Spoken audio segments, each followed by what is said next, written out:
श्रवण निषाद जी, आपकी जानकारी के लिए मैं बता दूं कि ये जो बहुजन समाज पार्टी की मुखिया बहन कुमारी मायावती जी हैं, ये माननीय बहन कुमारी मायावती जी सिर्फ एक नाम नहीं है।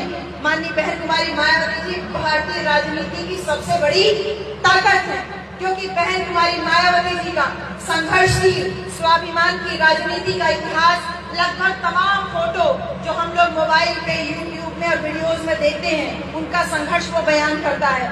ऐसे समय में जब SC, ST और पिछड़े समाज के और अल्पसंख्यक समाज के लोग तमाम पार्टियों के गुलामी कर रहे थे, बगैर उनके पार्टियों के आला कमान की इजाजत के वो कुछ बोल नहीं सकते थे। ऐसे समय में हमने भी बाबा साहब डॉक्टर भीमराव अम्बेडकर जी के सिद्धांत का चमत्कार प्राप्त करके दिखाया और बहुजन समाज स्वतंत्र रूप से विकास कर सकता है। इसको देखा। सत्ता, जो भारत की लौह महिला जिनको आयरन लेडी कहा जाता है, सत्ता का स्वाद बहन मायावती जी के नेतृत्व में 4 बार उत्तर प्रदेश में हमने भी चेक करके उस लोकतंत्र का स्वाद भी चखा है और उस लोकतंत्र का चमत्कार भी देखा है। बहन कुमारी मायावती जी का इतिहास, जो संघर्ष का इतिहास है, वो हम सब के लिए प्रकाशमय है, क्योंकि जब से वो साहब कांशीराम के संपर्क में आई 1977 में, उन्होंने अपना घर छोड़ा, गांव-गांव पैदल साइकिल निकल करके इस बहुजन राजनीति को बुलंद करने के लिए नारा दिया, वोट हमारा राज तुम्हारा, नहीं चलेगा। और इस एक नारे ने बहुजन राजनीति को एक नया रास्ता दिखाया।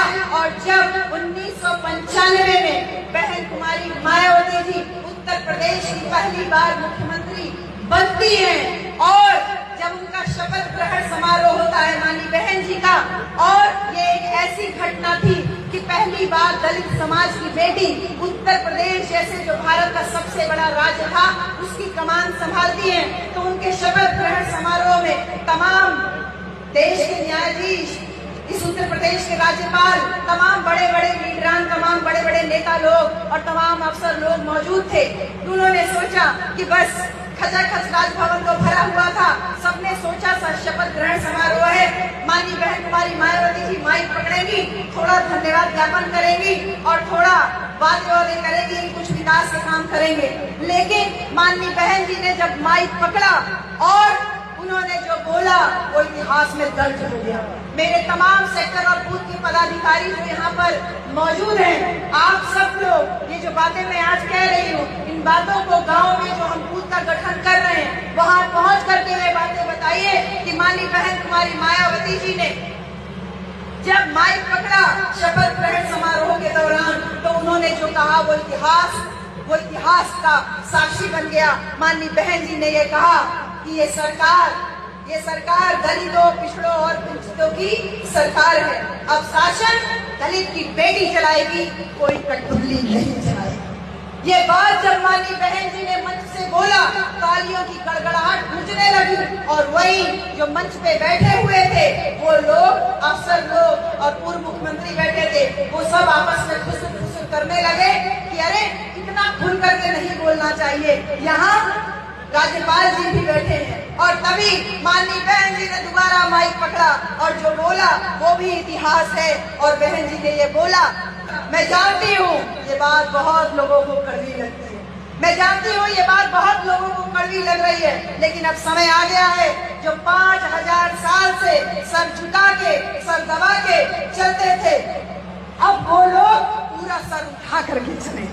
ये माननीय बहन जी ने मुख्यमंत्री बनते ही हम सभी बहुजन समाज के लोगों को स्वाभिमान पैदा करने के लिए बोला।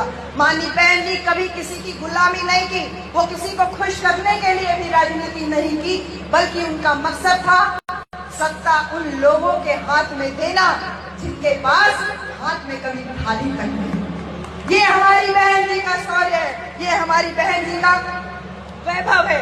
हम आज देखते हैं कि राजनीतिक आरक्षण जो मिला है, जिसको पॉलिटिकल रिजर्वेशन बोला जाता है, राजनीतिक आरक्षण के तहत 131 सांसद लोकसभा में पहुंचे हुए हैं, लेकिन वो सारे लोग सिर्फ अपने तक सीमित हैं। समाज के उत्थान में उनका कोई उत्थान के लिए उनके पास कोई ब्लूप्रिंट नहीं, कोई खाका नहीं है, कोई प्लान नहीं है कि भाई हम विधायक सांसद हो गए तो हम अपने समाज को कैसे आगे बढ़ाएंगे। और इस बात का कोई भी मीडिया, कोई भी अखबार, कोई भी संगठन इसका विरोध भी नहीं करता है कि ये 131 सांसद वहां बैठ के क्या कर रहे हैं, लेकिन सारे के सारे मीडिया, सारे के सारे संगठन की सुई कहाँ अटकी रहती है, हमारी बहन जी। बहुजन समाज पार्टी का एक विधायक, एक राज्यसभा सांसद, लोकसभा में कोई नहीं है, और इसके बावजूद सारे लोग उंगली उठाते हैं तो केवल और केवल हमारी बहन जी के ऊपर। कारण कभी सोचने की कोशिश की कि आखिर ऐसा क्यों होता है?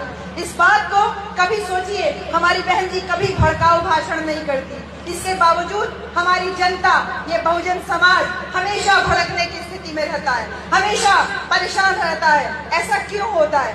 दलाल, जो चमचे, ये तमाम अनेक किस्म के जो दलित पिछड़े समाज के नेता, यूट्यूबर्स, ब्लॉगर्स, ये सारे लोग सिर्फ और सिर्फ अपनी दुकानदारी चला रहे हैं माननीय बहन जी का विरोध करके, और बदले में क्या पाते हैं? कोई अपनी जाति के नेता के साथ हेलीकॉप्टर में घूमता हुआ दिखाई देता है चुनाव में, कोई कभी माननीय राहुल गांधी जी के साथ में, या तमाम और नेता हैं उन लोगों के साथ में फोटो खिंचा करके फेसबुक पे शेयर करता है कि देखिए हम इनके कितने क्लोज हैं। तो मेरी समझ की ये समझ में नहीं आती कि आखिर ऐसे लोगों को समाज प्रमोट क्यों करता है। मुझे ये समझ में बात आई कि बहन जी के ऊपर जो उंगली तमाम उठाई जाती है कि बहन जी ने दलित शोषित समाज, पिछड़े समाज, इनके तथाकथित ऊंची जाति के ऊंचे वर्गीय जो जातियां हैं, इनके समक्ष एक ऐसी लकीर खींच दी है, इतनी बड़ी लकीर खींच दी है जो ज्यादातर नेताओं को पसंद नहीं आ रही है। चाहे वो लालू यादव जी हो,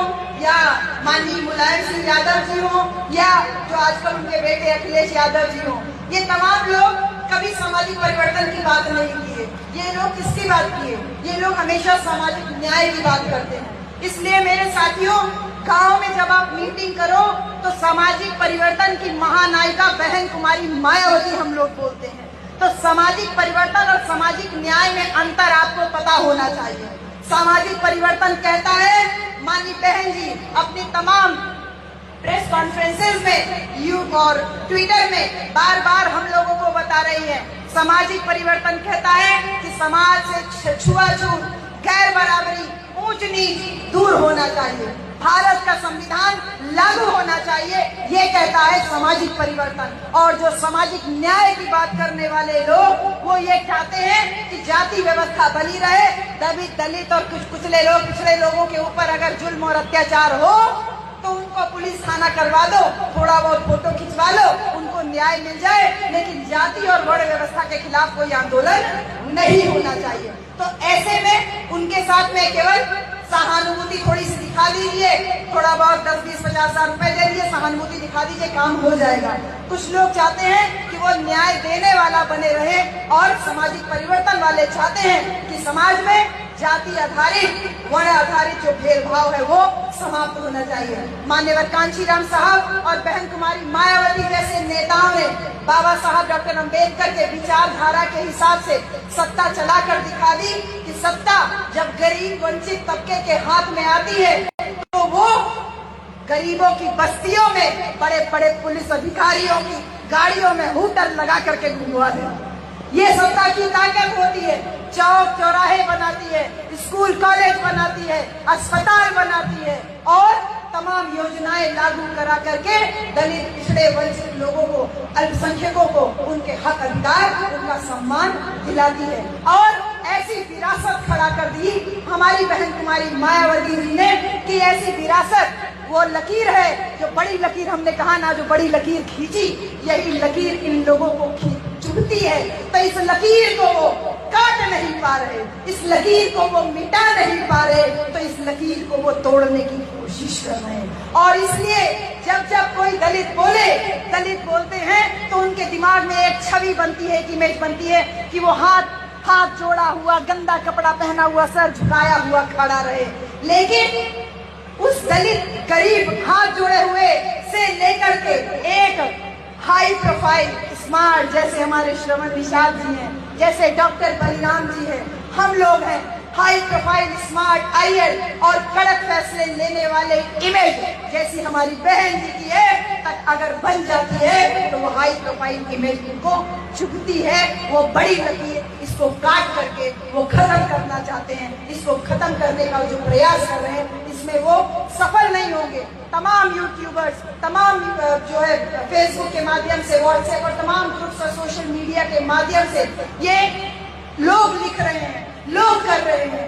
2027 का चुनाव बहुजन समाज पार्टी के वोटर्स के साथ साथ सपोर्टर्स भी तैयारी कर रहे हैं। वो जो लिख रहे हैं उससे पता चल रहा है कि जो बड़ी लकीर माननीय बहन कुमारी मायावती जी ने खींची है वो किस प्रकार से मजबूत है, जिसको काट कोई ढूंढ नहीं पा रहा है। और सपोर्टर लगातार माननीय बहन जी के शासनकाल में हुए जो तमाम निर्माण हैं उनको बार बार लोगों तक पहुंचा रहा है। और अगर किसी को गलतफहमी हो, हमारे निषाद भाई, हमारे चौहान भाई, हमारे मौर्य भाई जो यहाँ बैठे हैं, अगर किसी को गलतफहमी हो तो जरा अपने बाप दादाओं वाला 40-50 साल पहले वाला टाइम जरा पता कर लेना, तो पता चल जाएगा कि दलित आदिवासी आज अगर शासन सत्ता में भागीदारी की बात कर पा रहा है, अगर वो ये बात कर पा रहा है तो ये लकीर एक दिन में नहीं खींची गई है। इस लकीर को खींचने के लिए साहब कांशीराम जाने कितने दिन भूखे प्यासे रहे। इस लकीर को खींचने के लिए हमारी बहन कुमारी मायावती जी पुरानी गाड़ियों में तमाम, मैंने देखा है पुराने वीडियोस और तुम्हारे बहन जी के पुराने फोटोग्राफ्स, जहां वो पुरानी चप्पल पहनी हुई है, एक साधारण सी साड़ी पहनी हुई है, मंच पे हाथ में माइक लेकर के हाथ पीछे बांध करके बोल रही है। हमने उस संघर्ष को देखा, उस संघर्ष में ये लकीर खींची हुई है। तो आज लोग विचारधारा पे अगर हम लोग अड़ी रहे, लोग जुड़ते रहे, ताकत का एहसास हो, संगठन का एहसास हो, तो लोग जुड़ते जाएंगे। जैसे आज श्रवण निषाद जी जुड़े हैं, जैसे दुबे जी आज जुड़े हैं, ऐसे ये कारवां बढ़ता जाएगा। ये लकीर किसी के काटने से, किसी के मिटाने से मिटने वाली नहीं है। हम समाज के सच्चे हितैषी आज तमाम लोग घूम रहे हैं, संविधान बचाओ, तमाम बातें उल्टी की जा रही है, इनको हराओ, उनको हराओ। लेकिन मैं ये बात बहुत अच्छे से आप लोगों को बता भी देना चाहती हूँ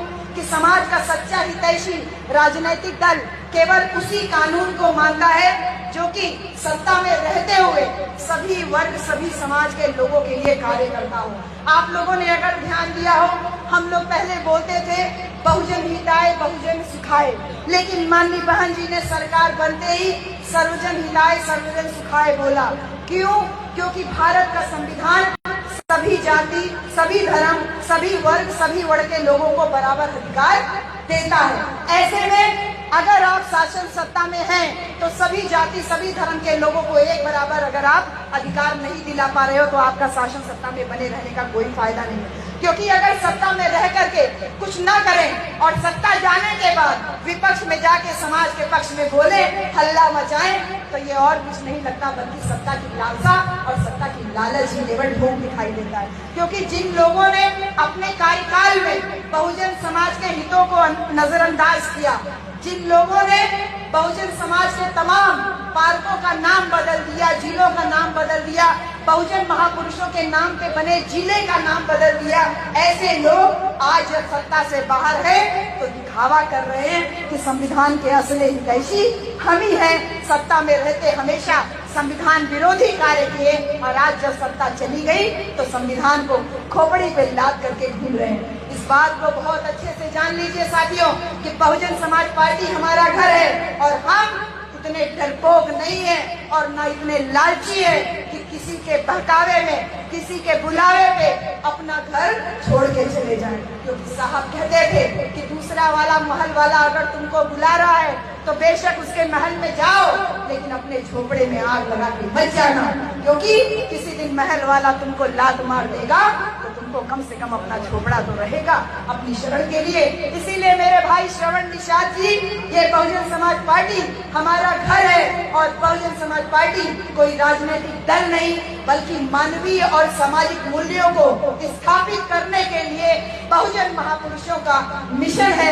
यह एक लड़ाई है आत्मसम्मान की, यह लड़ाई है भारत के संविधान को लागू करने की, ये लड़ाई है शासन सत्ता में भागीदारी की, ये लड़ाई है वोट के ताकत को एहसास करने की, और इस वोट की ताकत को एहसास कराया केवल और केवल साहब कांशीराम ने और साथ में बहन कुमारी मायावती जी ने। इसलिए मैं आप सबसे ये जरूर कहूंगी कि मोहब्बत कौन करता है, सियासत कौन करता है। मोहब्बत कौन करता है, सियासत कौन करता है।